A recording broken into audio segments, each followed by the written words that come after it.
Hey everyone, Miss GoElectric here, and today I'm in Yates Park in Rochester, Michigan with the Avadar C5. Now, I had not heard of this brand before, Avadar, but I'm really excited to try out this bike because it's very different from the other bikes that I've reviewed on my channel so far. This is a mid-drive, very much a Euro spec type of e-bike, and it has quite a few unique features that I want to share with you. So let's go over some of the specification and features first, and then we'll take it out for a ride.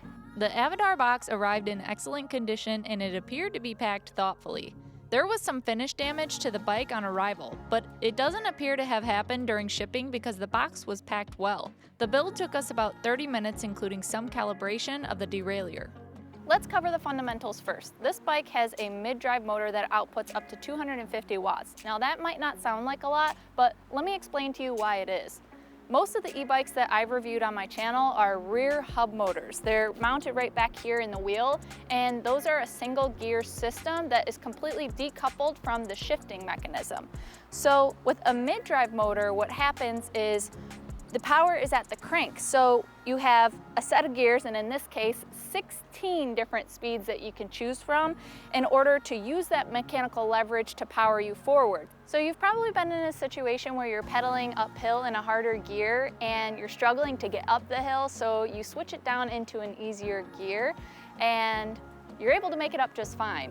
And that's because you have the mechanical advantage of shifting.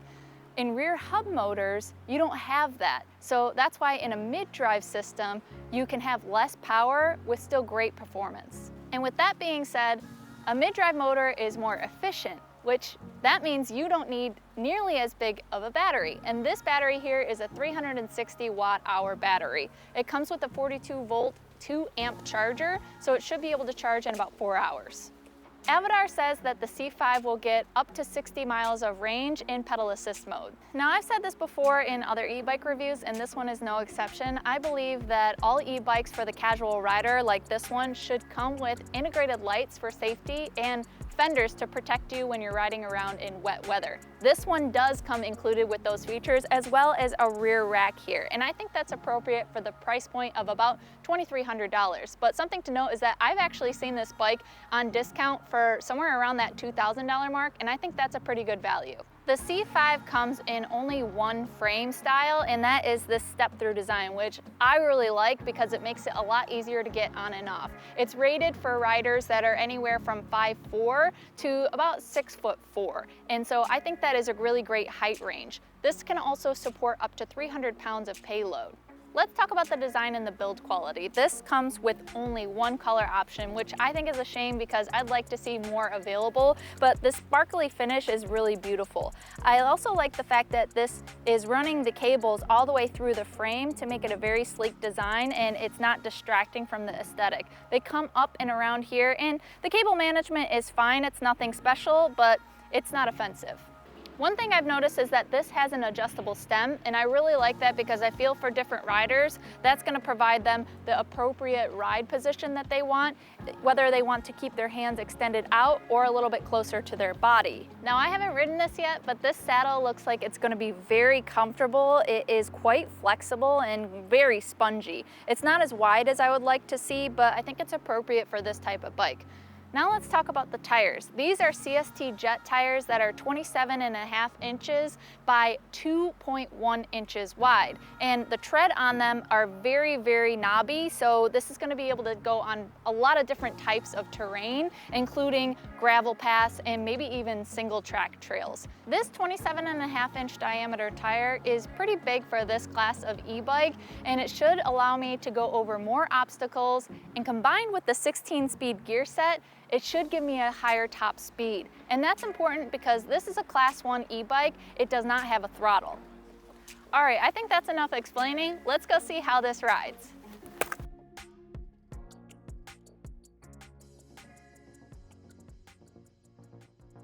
Okay, I'm gonna start off on the trail here on no assist mode. As you can see, I'm able to pedal just fine. This bike weighs about 59 pounds, so pretty easy to maneuver even at a lower gear. Something to note is that I'll be switching through these once I get into the higher assist modes to see how quick we can go. And you can hear that motor kicking in. I'm gonna bring my shifting up. The motor has like a whistle to it. A little noisy, noisier than what I was expecting, to be honest.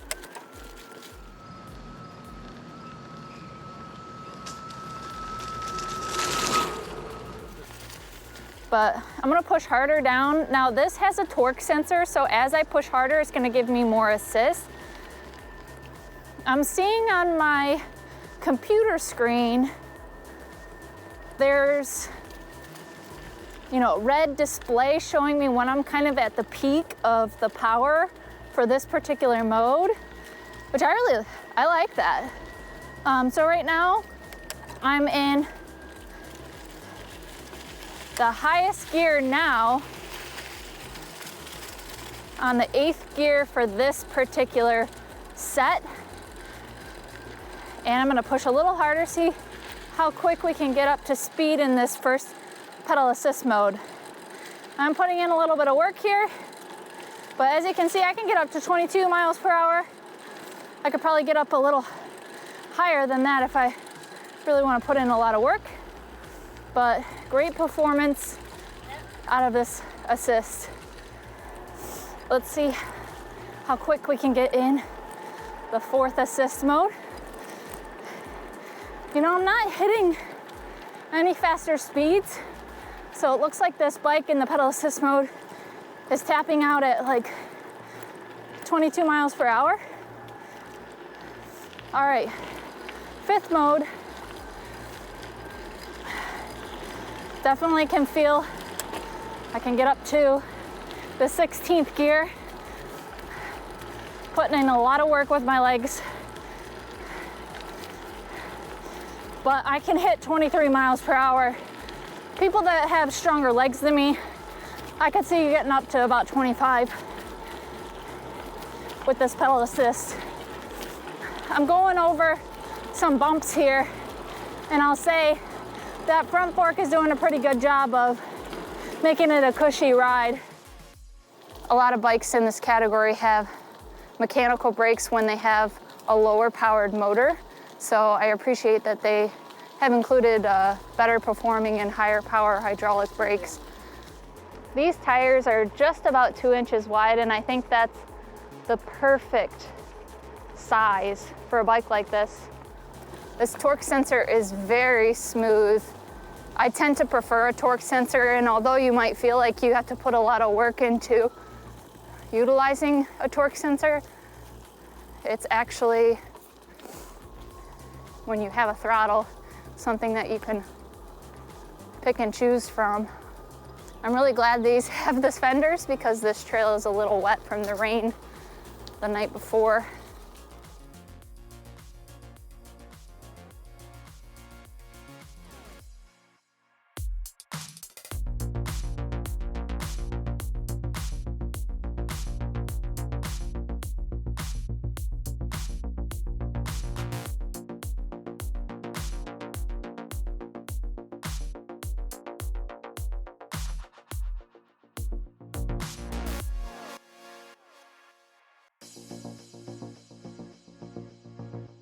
Well, now that I've ridden this Avadar C5 up and down the Clinton River Trail and really gotten a great idea of what I feel about it, I think it's time for a little treat at Yates Cider Mill.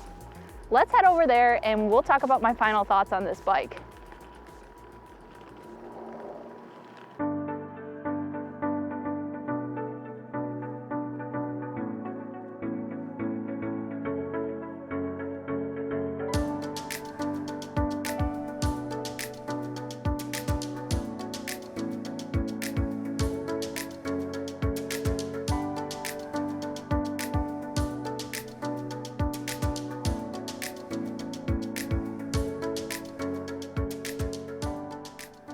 This here is Yates Cider Mill, and I come here every single year during the fall time because they have so much going on. One being that they have this beautiful walking path that follows the river.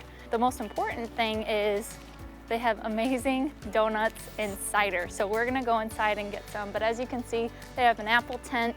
They have fudge from Frankenmuth, which is a little bit further up north.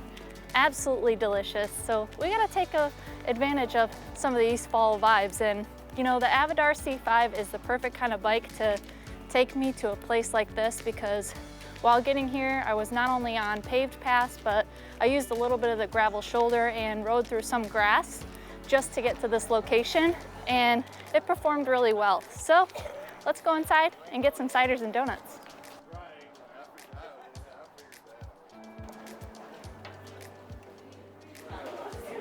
It's a weekday, so the line is really short, but usually it's out the door. So more donuts, more cider, a lot quicker.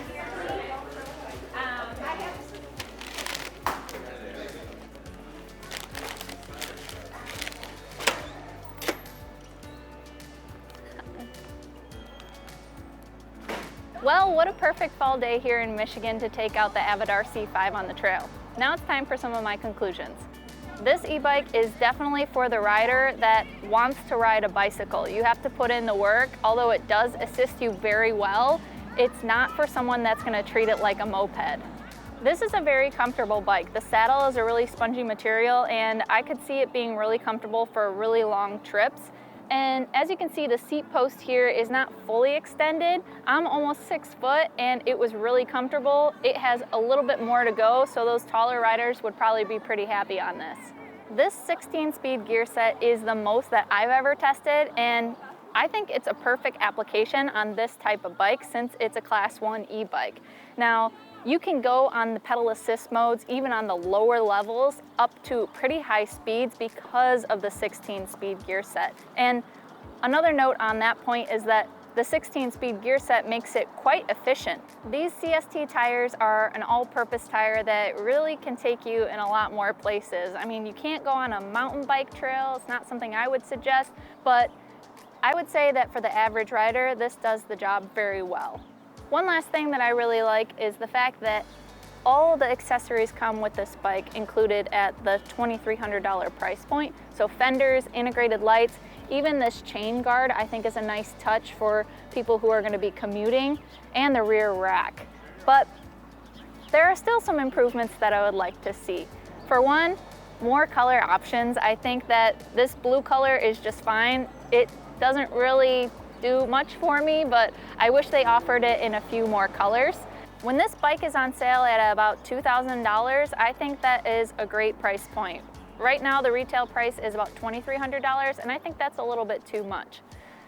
As far as other improvements go, this doesn't have a water bottle boss, so I can't connect a water bottle cage unless I buy one that is aftermarket and it straps around maybe the tube or something like that. But I think that that should be pretty much a standard on this bike since it's going to likely be used as a commuter bike. This mid-drive motor is a little bit noisy, and it makes kind of a high-pitched, almost like a whistling sound, and it changes frequency as you shift to different gears. I would like to see a little bit quieter as far as the motor goes. I like how in this computer screen it shows me the power gauge in each different mode, and it shows me the peak when I'm pushing to the limit on each pedal assist. But the thing that I don't like about it is that it's a little bit harder to read because it's not very bright. I believe it's on the top brightness setting, but I'm gonna go through the menus and just make sure that it is. And if anything changes, I'll write something in the description below for you guys. The last thing I want to touch on is the fact that this is a Class 1 e-bike, so you should be able to take this on pretty much any trail and still stay compliant. Well, thank you guys for watching this review, and if you're interested in learning more or purchasing one of these Avadar C5s, please see the link in the description below. Avadar might help support the Miss GoElectric channel if they find that we're helping their customers find the right bike for them. Well, until next time, drive, fly, ride.